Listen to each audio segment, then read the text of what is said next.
So, my name is Martha, and I am here to give a lecture on framing, weighing, and impacting. Um, so, I've decided to subtitle this lecture The Building Blocks of a Good Case, because while I did it, I realized that these are basically three out of like five skills that you need to be a good debater, the others being style and actually making arguments. So, this is going to be quite a comprehensive workshop, and there will be time for questions at the end, but I'm going to try to cover a lot of ground in a reasonable amount of time, so bear with me here. I'm going to first introduce a little bit of what I'm going to talk about, and then I'm going to talk about framing, impacting, and weighing in that order.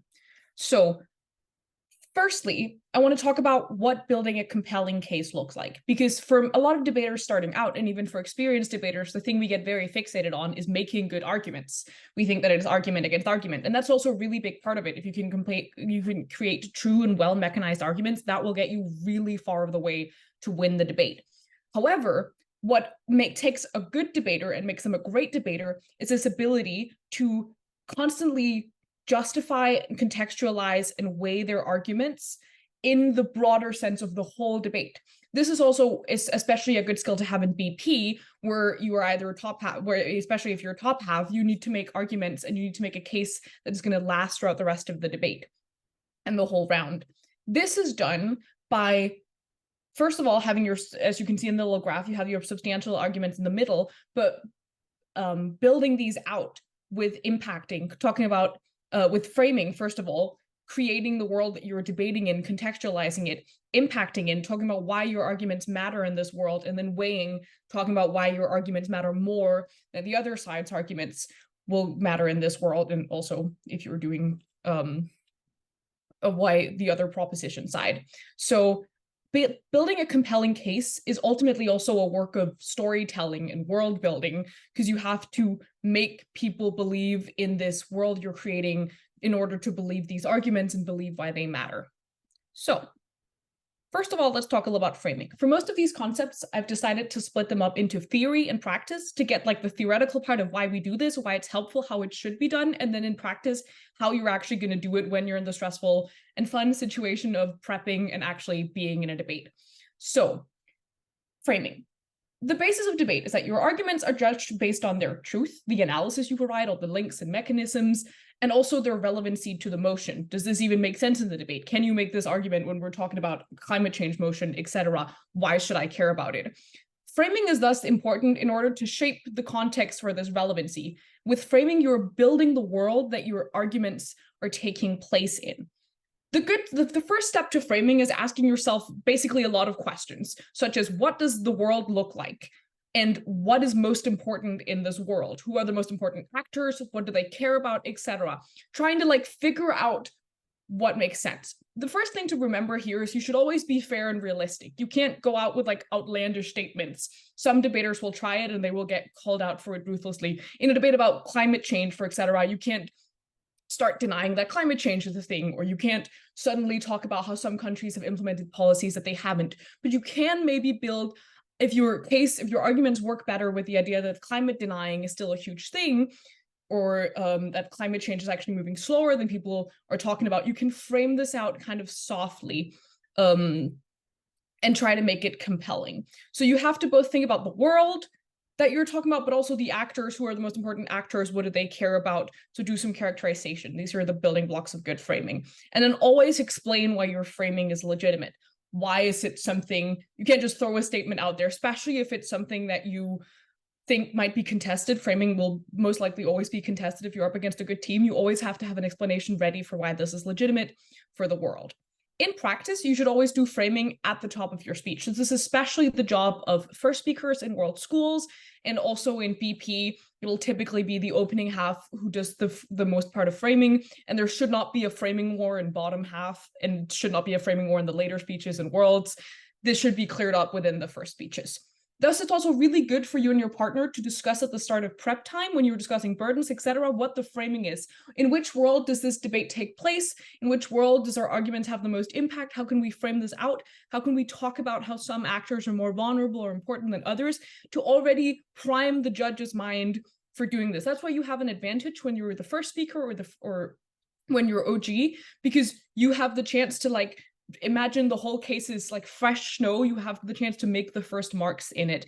That will make a great impression on the judge. So you also have to do it well. You can also frame individual arguments at the type of motions. I like to do this right after my thesis. I say the tag of the argument. This is an argument about getting buy-in for the climate change movement. In this argument, I'll prove whatever, stuff like that. And then I'll frame kind of like, in the world today, the buy-in for the climate change movement is picking up speed rapidly as a result of like these and these campaigns, for etc. For example, I will frame the way certain actors and certain, or will describe the way that certain actors and certain processes in the world are taking place in a way that sets up my argument to be the most relevant that it can be. It's a fine line between just saying stuff that you know will benefit you, and also, of course, saying stuff that will be fair for the rest of the debate. You have to make sure that your framing will make sense throughout the entire debate. And thus, it's important that you sell it with confidence. So you can frame the individual arguments to make sense either.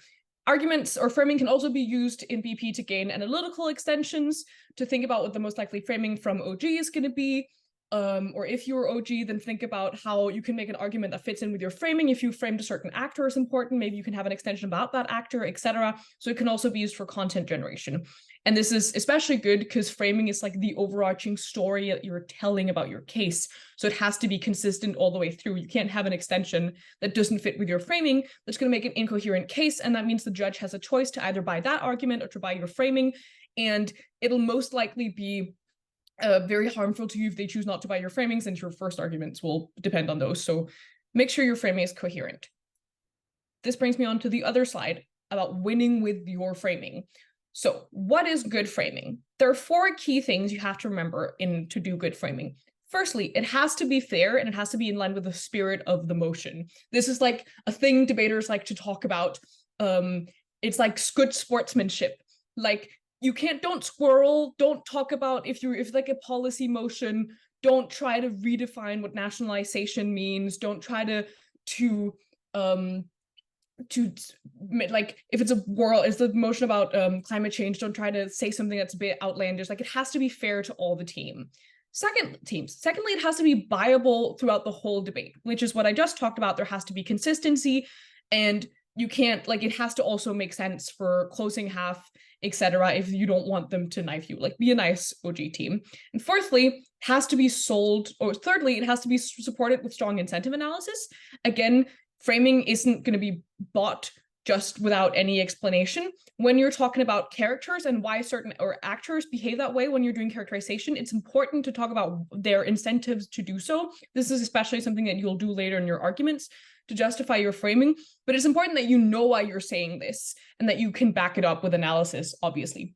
And then fourthly, it has to be sold with confidence. You're painting a world with wide brushstrokes. You can always add the finer details in the arguments, but you have to say it very confidently, even if it's like, panel, in the world today, we're seeing this, this, and this. You can't doubt in any way in this, because you're trying to make someone believe how the world is, and if they have even a tiny bit of doubt in their mind, that's going to be amplified 1,000 times if you sound doubtful about what you're saying about how the world works. You really have to sell this with confidence, so the judges are like, oh yeah, I guess that is true about the climate change movement. This is the way we want to sell it. Now, another very important thing to note about framing is that, as I said, it's always going to be contested. If you're up against a good team, or if you even just a mediocre team, they're always going to try to contest your framing, which is, of course, it's important to make it fair, but OO will likely try to do that, etc. You can also try to take down their framing, obviously, if you are OO and you're trying to build a case that is a bit more favorable. If they're squirreling or if they're not being in the spirit of the motion, the first thing is always to call them out for that.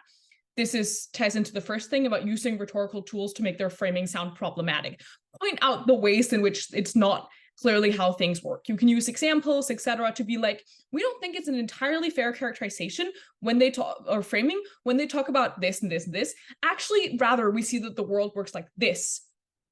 Talk about, again, selling it with confidence like that to make the judge question their framing and be more likely to buy your framing. Secondly, it's good to re-explain the motion and why it actually supports your interpretation of the framing, because framing is about making your argument relevant to the motion. And if you can prove that your framing and your arguments are more relevant to the motion, you can beat out the other team's framing. Thirdly, this is just a general tip that helps me, that's helped me and other debaters realize when to contest framing, is just always assume the other side's framing is kind of dumb. Like, be doubtful of them as soon as they start talking about how the world works. It's hard to be critical in that way, because framing, if done well, sounds super compelling. You go, ah, yeah, I guess that is how the world works. So just assume that the other side is a little bit daft when it comes to that. Of course, be respectful. Don't be dismissive at all. But it's a good like mind trick to go into it, I've found. So I think that's it for framing. Let's talk a little bit about impacting then. Impacting is basically about saying why your arguments are important. You spend a bunch of time in the actual substantive argument talking about why it's true. Impacting is the why is it important part. So again, it ties back to asking yourself a bunch of questions. That seems to be a lot of what we're doing in debate prep. What is this problem this argument is solving? Like, what in the world is improved by this argument? Whose lives specifically does it improve in terms of like general groups? How does it improve their lives? Specifically, why do we care about this? That's also a little bit about weighing, and why does it matter? Again, weighing and impacting are tied very closely together, so it's harder to separate them. So I'm going to use some of the same terminology in both of them. But impacting is figuring out which actors, things, events, your arguments improve, and then listing them off. Framing is also very key here, because if you've done it well, your framing from the beginning should have set up these actors that I'm likely to care about and these problems in the world that are currently happening and that are the biggest problem in this motion. And then your impacts after you've explained your arguments are neatly going to tie together with why you solve these problems that are so important and why you improve lives for these people who are the key people in the debate, and why this is the way that they want their lives improved, etc., why it ties in with their wishes. So in that way, it all ties together, and that also does a lot of the weighing for you, because then the judge intuitively believes that these are more important groups, etc. So framing, weighing, and impacting are truly all like the circle of debate life. They tie it all neatly together, and if done well, it is an absolute beauty to listen to. In practice, impacting, I think, is best done, even if you do mention impact throughout your case or throughout your argument, it's really compelling when you list them off at the end of your speech or at the end of your argument. So be like, note that there are 3 key impacts to this. Firstly, women see a significant improvement in their lives in terms of blank, or like we get more environmental policy that looks like this.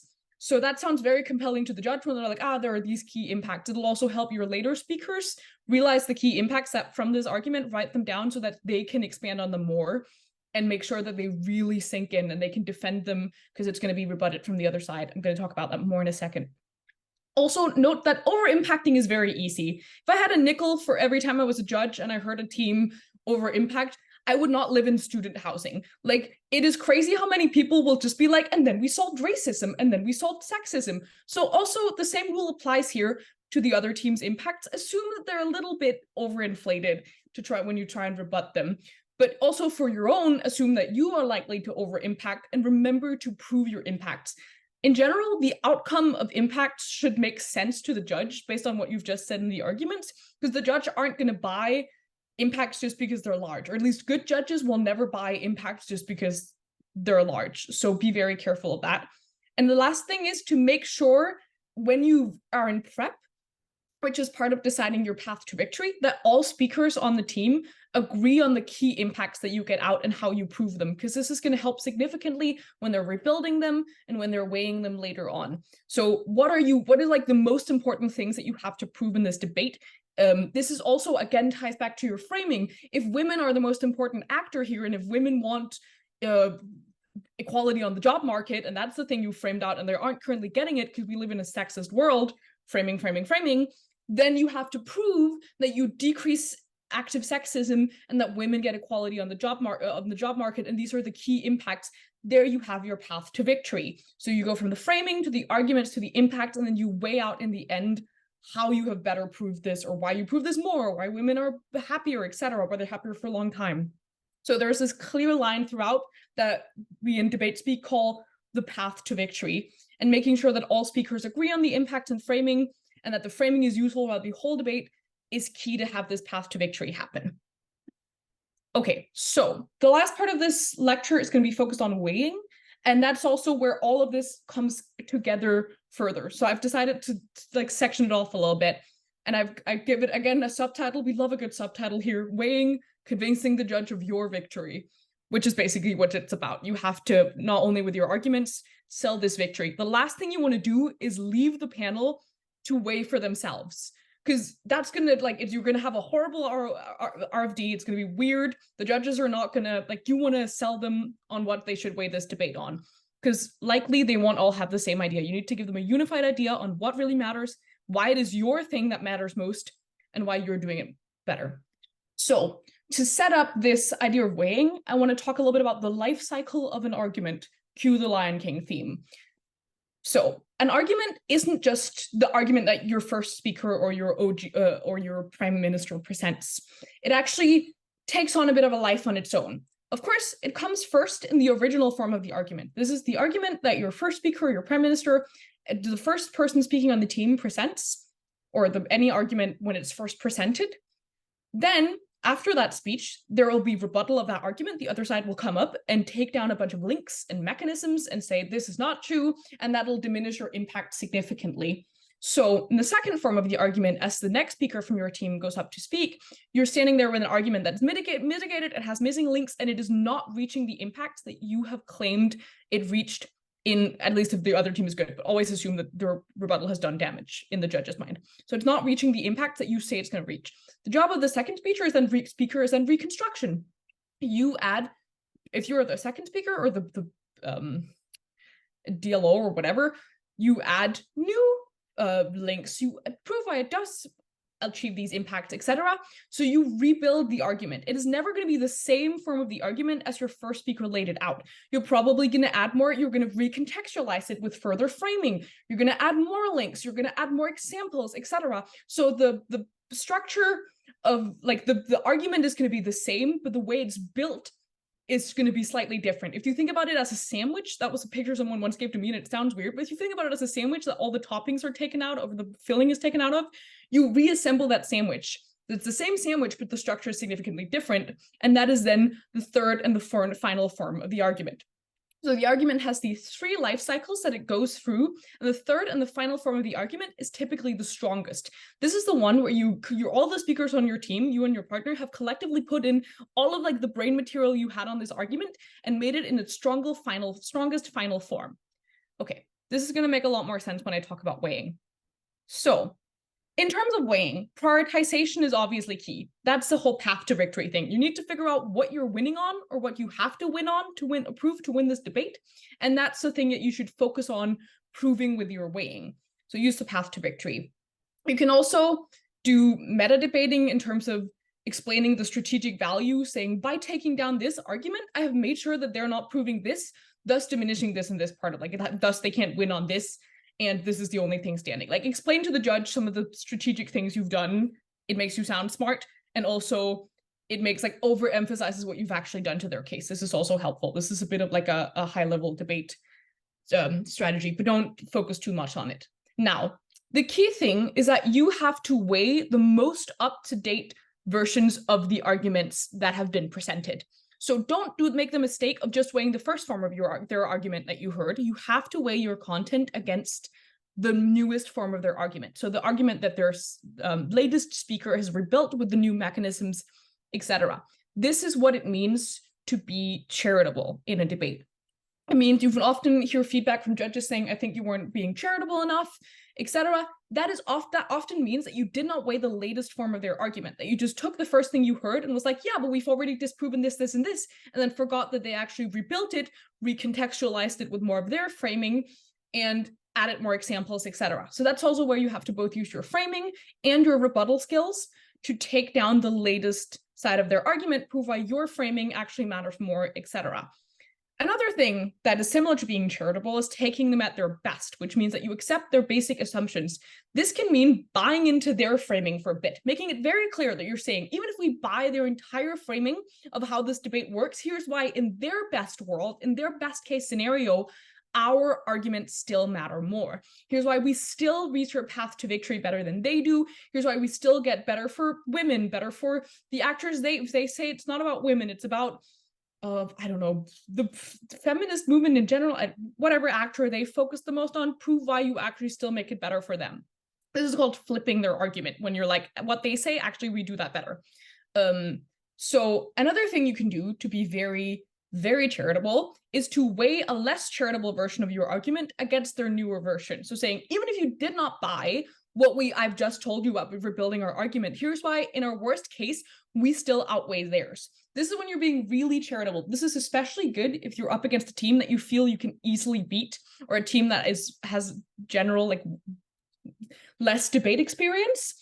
Being very, very charitable and proving that you can still win not while not being on home turf, like in their world, is going to really make a compelling victory for your side to the judge. In general, with the rebuttal, it's always good to start out from least to most charitable, so that you start out refuting all the stupid stuff that they say and be like, this is obviously not true. That's not the case. Like that makes no sense. Yada, yada, yada. Like here's, and then you weigh even more charitably. And that is basically like, at that point, their argument is a dead horse. You cannot revive it again. So, and way less charitable version of your argument against their new version. And then at the end, always explain what makes their impact lesser and less relevant to the motion. So that's another part of meta debating, is being like, this impact matters less than ours, and it's less relevant to the motion in this way. So at the end, I want to give you some typical weighing metrics that are intuitive to most judges and also to most debaters. I'm going to split these up firstly in terms of impacts and weighing. These can both be called impacts technically. That's where they overlap a little bit into commensurate impacts and principled weighing. Commensurate is just a fancy word that means like something we can touch and feel, that is very intuitive of us, something we can measure in general, which makes sense for most debates, because most debates are judged based on like a utilitarian philosophy. This is not something all judges get together and talk about. It's just how our brains work most of the time. We have a very utilitarian weighing principle where we're like, okay, but who helps the most? So these are like the three things I've split them into: is time, scope, and a thing that I call vulnerability. Time is weighing this out long-term and short-term, like how, like both saying how this performs in the long term, how this performs in the short term. You can prove that you win both in long term and short term, or you can focus on winning in the short term or winning in the long term. And then you also have to prove why that time period is more important. So that's like 2 layers of weighing. You can also talk about scope. This is stuff like the number of people that are impacted, the duration for which they're impacted, tying a little bit into long-term and short-term, and the intensity to which they're impacted. Like, do their lives get a little bit better for like a long time, or does it get like really, really good for maybe a short amount of time, or still for a longer amount of time, etc. So there are different like levers or different like levels of scope that you can talk about. The final thing is vulnerability, which is often, like, especially in debate as it has become in the later years, another weighing metric that's very, very important. This is especially when we talk about vulnerable groups such as minorities, and it's about convincing to the judge that we have a greater duty to certain groups over others, either because they do not have the same opportunities, because they cannot defend themselves as easily, etc. This will typically be minorities, groups that are discriminated against. This is especially useful in feminist debates, climate debates, debates about colonialism, etc. And it's a really good extension generator. Like there's the whole meme about the feminist extension in BP debate. So doing a vulnerability extension can help your weighing, etc. Overall, in terms of commensurate impacts, as I've already explained, it's the utilitarianist principle. There's something called quality adjusted life years. This ties into like the scope and the time for how you help people. And you can also talk about the propensity that these impacts have to further themselves. Like, is this going to be a virtuous cycle where, for example, getting more women into leadership, sure, that might be a short-term impact of like, we get like this amount of women immediately in if it's a gender quota, but that can be a virtuous cycle if you then start seeing women gaining significant respect in these positions. You start normalizing women in company boards and government, etc., you have role models. So that's an example of how what can otherwise be a short-term impact, such as agenda quota policy, can actually be a virtue cycle. So you can prove that you can win that even in the long term, and that you thus impact more people for longer duration of time, and presumably with rising intensity. So that's both time and scope and vulnerability, because women. It can also be a vicious cycle. You can talk about how the other sides, that's obviously the opposite, how the other side is actually going to lead to their argument is going to be a vicious cycle, because there's going to be backlash, and then there's going to be like even further backlash to that, and then the feminist movement is going to die down for a long time, etc. So like it did in the 80s. So there are both ways to prove that this is either good or bad, and you can use this both for framing for your side, weighing for your side, and weighing why your side is better and weighing why the other side is worse.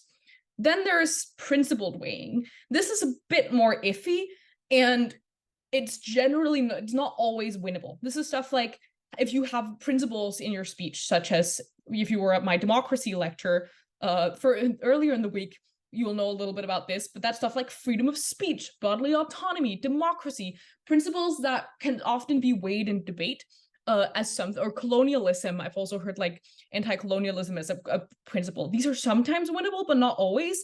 And typically judges will always care more about commensurate impact because of the utilitarianist principles that are like ingrained in our little brains than they'll care about principled weighing. So that's a bit of a gamble. One thing you can do to help your principled weighings is to use intuition pumps to show an innate preference for something over another, especially if you're weighing principles, etc. Or if you're trying to be like, we'll always prioritize freedom over this because people have given up, like protesters give up their freedom in terms of coming into jail, or protesters, I don't know. It's hard to come up with these. Like I on standing foot, and I prepared this presentation, have a hard time weighing a principle. So that's a bit more iffy. In general, always try to weigh your commensurate impacts first. Remember the path to victory. And then I think you're very good to go. Any questions? If not, then thank you so much for listening, everybody. I hope you learned something and enjoyed.